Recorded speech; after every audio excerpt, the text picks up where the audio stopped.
Who's not had the flu? Who's not had COVID? No, they COVID. Okay, good, good. Not many of us. I think about 60 to 70% of Australians have had COVID of some form or another. Okay, so what can we do this season in order to help fight off disease or fight off any type of bug that's floating around? They're saying this year is going to be RSV is one of the respiratory virus syndrome. The respiratory virus is one of the biggest this year. Also, COVID's still getting pretty rampant around the community, and the flu season's just starting. So there's certain things we can do in terms of how we eat and drink in order to enhance our immunity, and possibly, if we do get the flu, that we can fight it off without too much problem.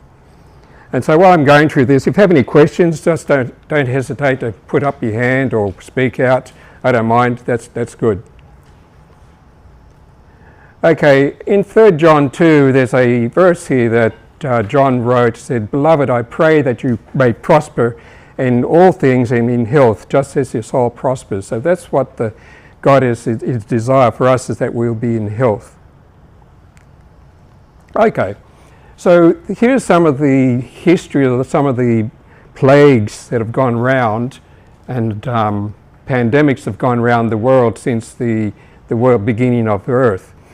You notice here the Black Death. Who's heard of the bubonic plague?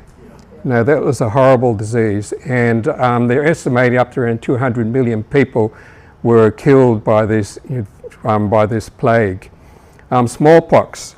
You don't ever hear of smallpox today, hardly ever, but no, when it was rampant, it killed a lot of people. Spanish flu. Who's ever heard of the Spanish flu? That was 1918 to 1920, and they're estimated it killed between 40 and 50 million people. That is a lot, isn't it? And there's another one called the Plague of Justinian. I'm not sure what that one is, but it also killed a lot of people. Since 1981, HIV has killed an estimated 25 to 35 million people. That's HIV. And you can see there's a few other plagues there that have plagued, a few other plagues that have that mankind has suffered over the last a couple of thousand years. I say more recently, we've been, I say going back to the 1918 to 1990 flu epidemic, there was a guy called John Harvey Kellogg, and this I'll be alluding to more of what he was doing later on in the talk. But he had a facility called the Battle Creek Sanitarium, and during the pandemic of the Spanish flu, he developed a system of treatment that they found really helped in the treatment, and people were able to survive this disease by doing what he was doing in these sanitariums.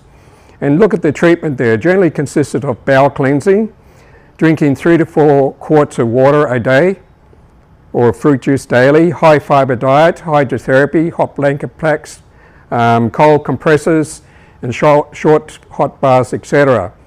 And these sanitariums had helped a lot to lower death rate than any other facility in the United States. And something I came across the other day is that there's some facilities who are following a similar type of practice to treat COVID, and they've found that they have very, very good results with this system of treatment.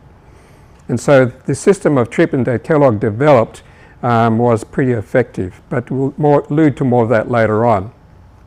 Okay, so COVID-19 was one of the family of the viruses that called illnesses, originated in China, and they thought it came from a research lab in Wuhan. Symptoms include, if you had COVID, you had fever, dry cough, tiredness, shortness of breath, etc. Has spread across the world. Current death total is around about 7 million. That was of 2022. That's when they stopped reporting the deaths with COVID. So COVID still is one of the more more recent pandemics that we've had to deal with. Okay, so what's the most important thing when our bodies are accosted by some type of virus or disease? Our immune system is very important. Now, it can fight off diseases causing germs, disease-causing germs such as bacteria, viruses, fungi, and parasites, to remove them from the body. It recognises and neutralises harmful substances from the environment that accost our body, and fight diseases in the body such as cancer. You notice on the right-hand side here, there's a diagram of the various cells in the immune system, and the originator of these cells is in our bone marrow, and then your various branches, they branch off into different types of white blood cells. You have your macrophages, your basophils, your dendrite cells, your B lymphocytes, natural killer cells, T lymphocytes, etc. And all those perform a very important role in the body in fighting off bacteria and diseases and viruses. Okay. Let's talk a bit about a thing called phagocytosis. You ever heard of phagocytosis? No, Daniel has. Okay, this is the official explanation of phagocytosis. So it's a process by which a phagocyte, or a type of white blood cell, surrounds and destroys foreign substances such as bacteria and removes dead cells. In that picture there, that is a picture of a white blood cell. And those long rods there is the anthrax bacteria. And you see that white blood cells engulfing that anthrax bacteria and destroying it. And so that's one of the roles of the white blood cells in our body. It targets and destroys harmful bacteria in our bodies. And that particular bacteria is the anthrax bacteria, which is a pretty deadly one. And this is another schematic of phagocytosis, where it will target a bacteria, it will surround it, and then it will render it inoperable or inactive, and digest it basically, and destroy it and excrete the debris. This is kind of a busy one, but it shows you that if you cut your arm, for example, that's when you cut yourself, that your body sends out signals to the immunity, to your immune system, and that brings into play your white blood cells and the various other factors in the immune system to target that area that is where there's been an attack or there's been a breach of your skin. And when there's a breach of your skin, that's when bacteria and viruses can enter into your body, and those bacteria are then attacked by the white blood cells, and then in order that healing may take place. Okay, what suppresses our immunity? Now look at those, when you think about how you've been living, and think, okay, what could I do better here in order to help my immunity? Who gets enough sleep? Or could we all handle a little better in the way of sleep? I think I can handle a little bit of sleep. Okay. Anxiety, grief, loneliness, unresolved stress and guilt. I think we all, to some degree, we are affected by these particular emotional issues. Alcohol, tobacco and marijuana, they also can have a big role in suppressing immunity. High amounts of sugar and fat in a diet can also suppress our immunity. Lack of physical activity. Daniel's, I think, may address this, but lack of physical activity is another biggie in terms of in helping our immunity. And talking about lack of physical activity, I work with a lot of cancer patients, and I find that women who've had breast cancer and have finished their treatment, and there's usually a higher risk of a person getting cancer again if they've had breast cancer. But they're finding, we've done studies with women who had breast cancer, they find that if those women exercise regularly and frequently, that they have a lower risk of that cancer coming back just by exercising. So exercise is a biggie as far as immunity goes. Low amounts of fruits, veggies, whole grains in a diet, and lack of sunlight. So I'll expand on some of these as we go through.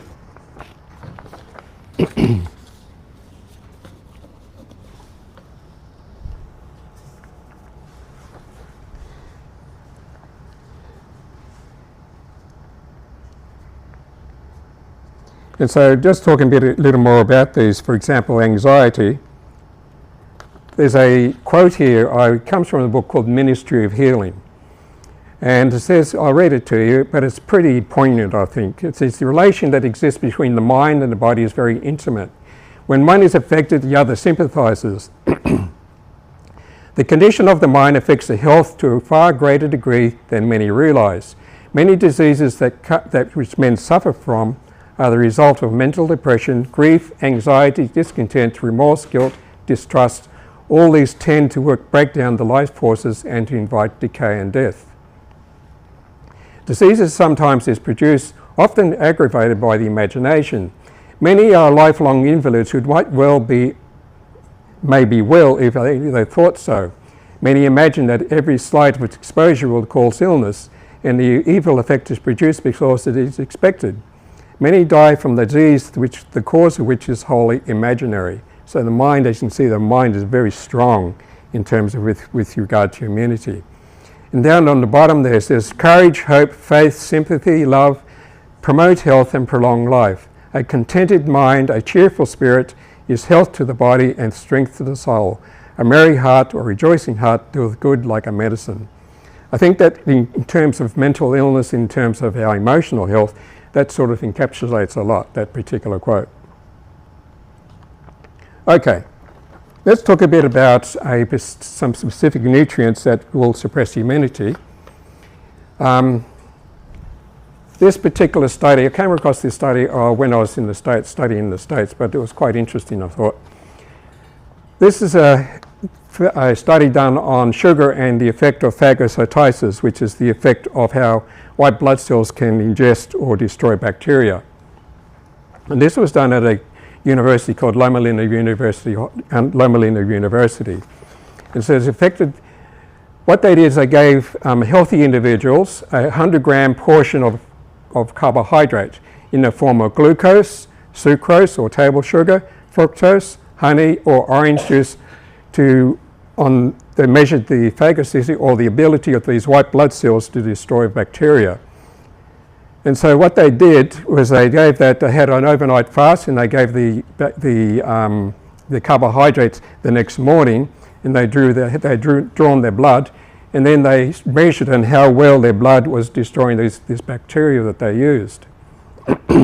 So what happened? There's a decrease in the index was rapid with 1 to 2 hours and lasted up to 5 hours. So what does that mean? That the ability of the body to destroy bacteria was significantly suppressed by a period up to 5 hours of taking this amount of simple sugars. So it tells us that, that's kind of, I think it was replicated once or twice, but it tells us the effect of when we're eating foods that are very sugary and don't have much of vitamins, minerals, fibre and all the rest of it in them, in the effect it can affect on our immunity.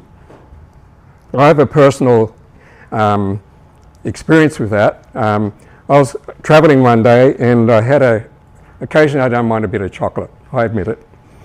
But I was travelling and I think it was coming back from Sydney and I think, okay, this chocolate looks really good. I didn't resist the temptation, I ate the chocolate. And then within a couple of days I was down with COVID.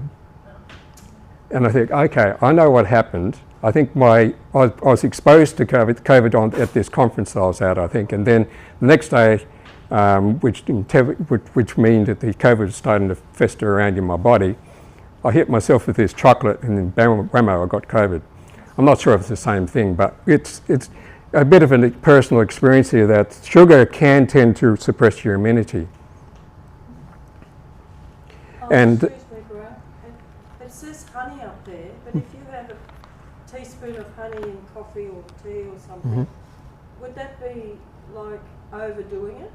That's what they said. No, this is 100 grams. Now, 100 grams of carbohydrate, let me give you an idea of how much that would be. There's 4 grams of sugar. There's 4 grams of carbohydrate, 4 grams of sugar in 1 teaspoon. So you're looking around, that's around about 25 teaspoons of sugar. Teaspoons of sugar in what? In That's equivalent, that's 100 grams is around 25 grams, 25 teaspoons of sugar. 25 teaspoons in 100 grams. Yeah. Oh, okay. Not many people will eat on it. But I'm surprised. Some people I talk to will do that. Believe me, yes. I know as a dietitian, I talk to people, wow, some guys are drinking around 2 or 3 litres or more than that of soft drink a day, stuff like that. And so it's certainly possible. But you can see the effect on immunity by drinking those high sugar, getting that high sugar stuff in. Also, they found that starch didn't have that effect on immunity, on the ability of those white blood cells to kill bacteria. Another interesting thing they found in this particular study, a fast of 30 or 60 hours significantly increased the ability of the white blood cells to ingest bacteria. So that's quite interesting, isn't it? A fasting period helped your immunity rather than decreased it. So that's an interesting thing. Let's give you an idea of some of the amount of sugar in certain things. A can of soft drink, that's 375 mils, 40 grams of sugar. So if you drink 2 cans of soft drink, you're going to get a high whammy of sugar. A slice of cake is around 20 grams of sugar. What else we got here? One serving of jelly, 24 grams of sugar. Chocolate, 2 squares of chocolate, 2 teaspoons of sugar. Sorry, the best of all. No, you don't have that. That's confidential. That's confidential, yeah, something like that. A scoop of ice cream is 2 grams of 2 teaspoons of sugar, or 8 grams. So there's a lot of sugar. Let me give you another figure here. Australians on average consume about half a kilo of sugar each week. No, I wouldn't. Wow. That's a lot. No. That's what they found in the Bureau of Statistics. It must be some eating huge amounts, but that's the average overall. Yeah. Well, it depends. No, it's more. These are what we call free sugars, which means the sugars are added to different things. Yeah. So that's quite a lot. There's sugars in a lot of food, and it's more, I'm not saying the sugar is bad, it's more the excessive amounts. We need any concentrated forms of sugar. That's when they're bound to affect your immunity. Okay. Enough about sugar. I've burst a few bubbles here, I suppose, but that's all right. Okay, let's talk a bit about enhancing our immunity. Now, this is a very good summary statement, I think, about enhancing our immunity. This is from the Ministry, a book called Ministry of Healing, page 296. It grains, fruits, nuts, and vegetables constitute the diet chosen by us by our Creator. These foods, prepared in as simple and natural a manner as possible, are the most helpful and nourishing. They impart a power of endurance, and a vigour of intellect. Let me read that again. They impart a power of endurance, and a vigour of intellect that are not afforded by a more complex and stimulating diet. I think that encapsulates in terms of how we can best boost our immunity. Okay, foods that enhance our immunity. Citrus, notice the citrus, the cabbage family, your kale, broccoli, Brussels sprouts, cauliflower, etc. Garlic, ginger and turmeric. Seeds like your sunflower, sesame and hemp. Capsicum, tomatoes. Yellow and orange veggies. Zinc-rich foods for your chickpeas, your lentils, sesame, almonds and peanuts and cashews. Okay, let's take a look at a couple of these specifically. Garlic. Who's ever had garlic? Who likes garlic? I think we all like garlic. I think we're all garlic fiends here. Eating them comes improving your heart health, but also garlic is also boosts your immune function thanks to alanine, which is linked to supporting the response of white blood cells that fights the flu or cold viruses. An acquaintance, I think it was, whenever he felt a cold coming on, he would start chewing raw garlic. And to the extent it was starting to come out of his pores, you could smell it on him. So, Ginger. Who likes ginger here? Okay, most of you like ginger. Ginger contains vitamin C, magnesium, potassium. Ginger has health benefits. Probably the most common food it can help with nausea, but ginger also has anti-inflammatory and antioxidant effects. Turmeric is another one. This one's a potent anti-inflammatory. In the process of when you get a cold or a flu or the COVID, it's an inflammation process that happens in your body.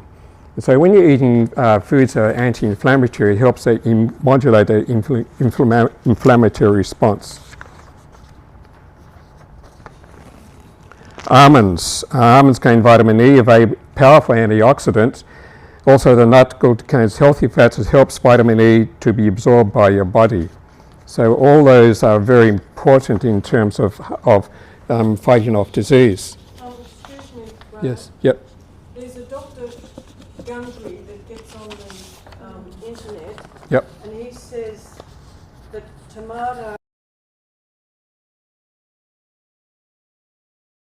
Gut, Leafy gut. Yeah. because of the skin and the seeds. Would that be if you overate a lot of tomatoes, or you only ate a little bit of tomato for that to happen? I question that, to be quite honest with you, because tomatoes are very rich in nutrients. There's a particular type of vitamin C. Some people who may have, for example, diverticulitis or diverticulosis could be sensitive to tomato skins and seeds. But anyone else, I don't see an issue with eating tomatoes and capsicums because it's rich in vitamin C, but it's also rich in another antioxidant called lycopene. It gives you red colour of tomatoes. It's has anti-cancer properties. So in people who may be sensitive to tomatoes, it will be the case. And you may have some people who are sensitive to things like seeds and skins because of diverticulitis. But it's, by most part, apart from that, I think most of your tomatoes should be okay to have. These are some specific nutrients that are important for immunity. Vitamin A, vitamin B1, 2, 3 and B12, vitamin C, vitamin D. More recently, during the COVID epidemic, vitamin D was getting a lot of press, a lot of exposure. And what they found, people who had low serum levels of vitamin D who got COVID tended not to do so good. They tended to have a more pronounced disease. Whereas people who had good levels of vitamin D tend to have a fare better in terms of when attacked by COVID. Zinc and selenium, and amino acids arginine and tryptophan. All these are involved with your immune response. So you can see here, this is also a bit of a busy diagram, but you can see vitamin C is involved with the immunity. Some people, when they'll feel a cold come along, they'll take gobs of vitamin C. Who's ever done that? I think a lot of people do that. What they found with vitamin C may help to reduce the severity of a cold. It might stop you getting a cold, but may help to reduce the severity of a cold. They found the same with zinc. Zinc also may help to reduce the severity of a cold.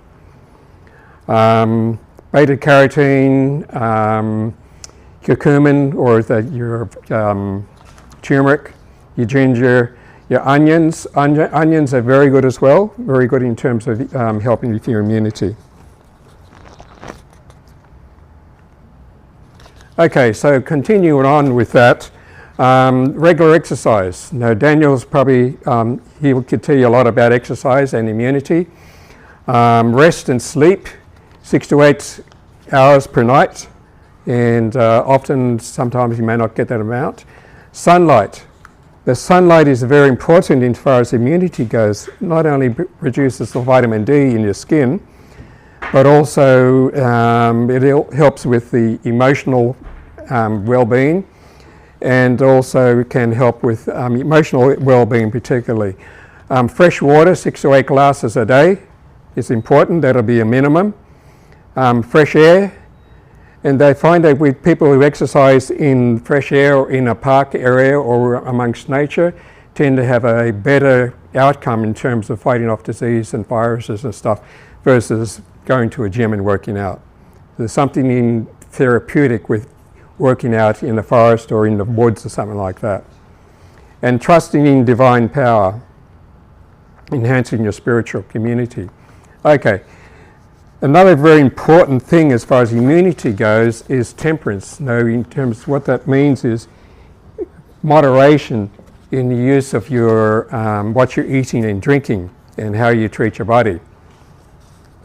And you see here, first of all, is Isaiah 55:2. It says, the Bible says, why do you spend money for what is bread, not bread, and your wages for not what does not satisfy? Listen carefully to me and eat what is good, and let your soul delight itself in abundance. So our Creator is admonishing us to eat what is good. So eating your fruits, vegetables, whole grains, and all those. Genesis 1:29, the original diets. See, I've given you a herb that yields seed, which is on the face of the earth, and every tree whose fruit yields seed, and to you it shall be for food. And also along the same lines is Genesis 3:18, both thorns and thistles shall bring forth for you, and you shall eat of the herb of the field. Now the herb of the field is generally thought as being vegetables. And so before man sinned and fell and was expelled from the Garden of Eden, God added an extra portion of the extra food to the diet in terms of the herb of the field or vegetables. Okay, now in Proverbs 23:1-3, it talks about moderation.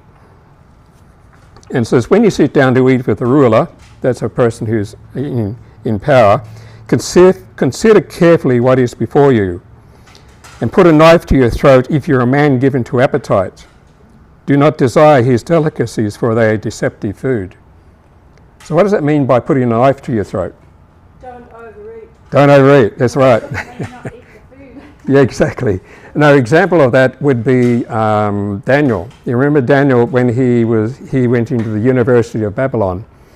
He looked at all the food. It was the best of the food, best of the lot in terms of food from the king's table. So all the delicacies, all the junk food, if you want to put it that way. But Daniel looked at it and said, how can I eat this stuff and glorify God? And so he asked for a more simple diet of pulse and water. And so pulse was more like I would class as being a vegetarian diet. And so put a knife to your throat if you're a man given to appetite. Do not desire his delicacies, for they are deceptive food. In Ezekiel 3:13 it says, also every man should eat and drink and enjoy the good of his labour. It is a gift of God. So it's very important when you are eating and drinking that it be in a supportive and in a cheerful atmosphere. And the last one, there's, therefore, whatever you eat or drink or whatever you do all to the glory of God. And that's very, very important. Okay, enhancing our spiritual immunity. This is a couple of verses here. This is found in Ephesians 6:11-18. And I think it's a pretty good, it's a very good way of enhancing our spiritual immunity. Let's read through that. Put on the whole armour of God, that you may be able to stand against the wiles of the devil. For we do not wrestle against flesh and blood, but against principalities, against powers, against rulers of darkness of this age, against spiritual hosts of wickedness in heavenly places. Therefore take up the whole armour of God, that you may be able to withstand the evil day, and having done all to stand. Stand therefore, having girded your waist with truth, having put on the breastplate of righteousness, and having shod your feet with the preparation of the gospel of peace, above all taking the shield of faith, with which you are able to quench all the fiery darts of the wicked one. And take the helmet of salvation and the sword of the Spirit, which is the word of God, praying always with all power and supplication in the Spirit, being watchful to this end, with all perseverance and supplication for the saints, for all the saints. So enhancing our spiritual immunity is very important, because it all goes together with what we put in our mouth, what we in our our social life, and what we eat and drink and our exercise. It's all important when you tie it all in with this as well. And just to finish up, this is another thing from Paul, but we have another from the writings of Paul In 2 Corinthians 4, 7-10, but we have this treasure in earthen vessels, that the excellence of the power may be of God and not in us. We are hard pressed on every side, but not crushed. We are perplexed, but not in despair, persecuted, but not forsaken, struck down, but not destroyed. So all these things were weighing on Paul, but he was able to bear it because his spiritual immunity was high. Always carrying about in the body of the dying of the Lord Jesus, that the life of Jesus may also be manifested in our body. Thank you.